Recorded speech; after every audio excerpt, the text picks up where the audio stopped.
For the fifth straight month, the U.S. economy lost jobs, 324,000 so far this year.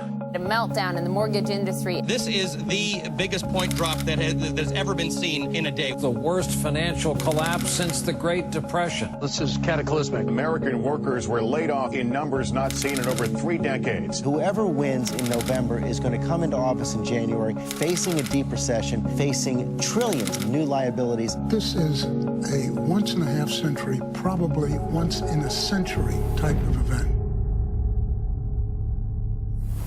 Today, I say to you that the challenges we face are real.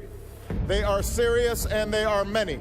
They will not be met easily or in a short span of time. But know this, America, they will be met.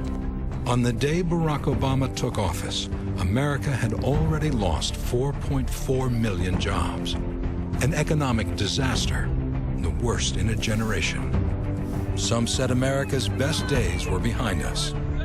But like America, he dug deep, fought back, and never lost faith in our ability to meet the challenge. The president's stimulus plan saved up to 4.2 million jobs, including teachers, construction workers, police and firefighters working to build a stronger America. And when a flagship of the American economy was going down, his auto rescue forced companies and workers to retool and restructure, saving 1.1 million jobs. Today, for the first time since 2004, all 3 U.S. automakers are operating at a profit. Don't bet against the American worker. And now, instead of losing jobs, we're gaining them. The first increase in manufacturing jobs in a decade. And over the last 25 months, 4.1 million new private sector jobs. And while there's still more to do, there's been real progress. Because President Obama never stopped believing in us and fighting for us. He took on the credit card companies, stopping unfair fees and hidden penalties. Took on the Wall Street banks, too, fighting for tough new reforms to make sure they never again wreck our economy.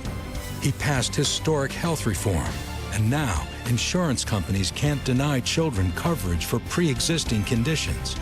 Seniors pay less for prescriptions. Contraception coverage guaranteed. And by 2016, 32 million more Americans will finally have health coverage. Wind and solar power has doubled, but that's not all. Middle-class taxes at historic lows.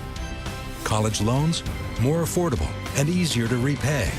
Equal pay for women protected by an historic new law. Don't ask, don't tell. History. Hard work. Determination. Real results.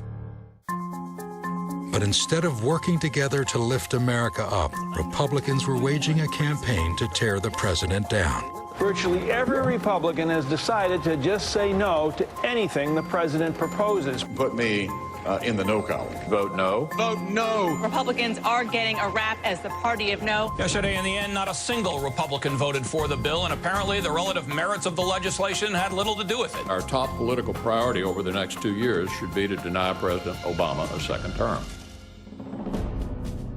And still, he persevered, here at home and as commander-in-chief. Over the last 2 years, you've seen a depletion of the senior bench for al-Qaeda. Anwar al-Awlaki has been killed.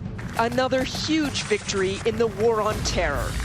And then there was the victory no one saw coming. As an NBC News special report. This is CNN Breaking News.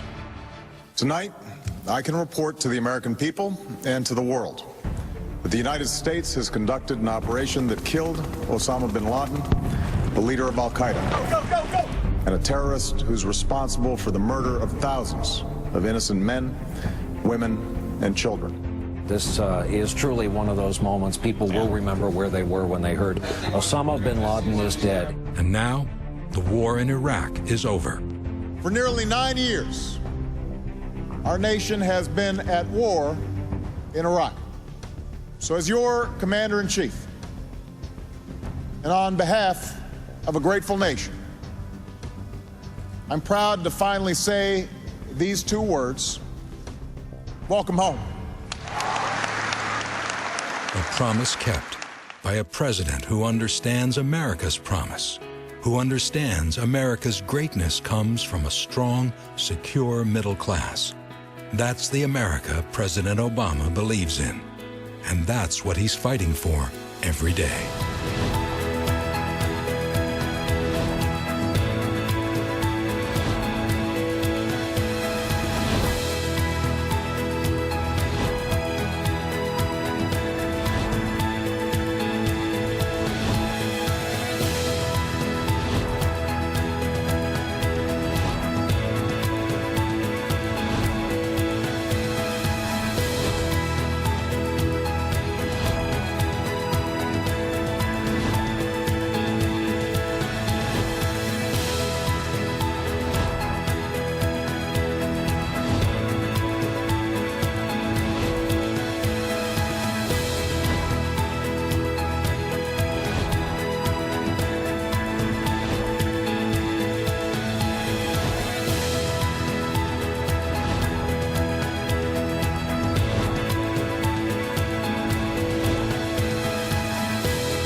This is a make-or-break moment for the middle class and for all those who are fighting to get into the middle class.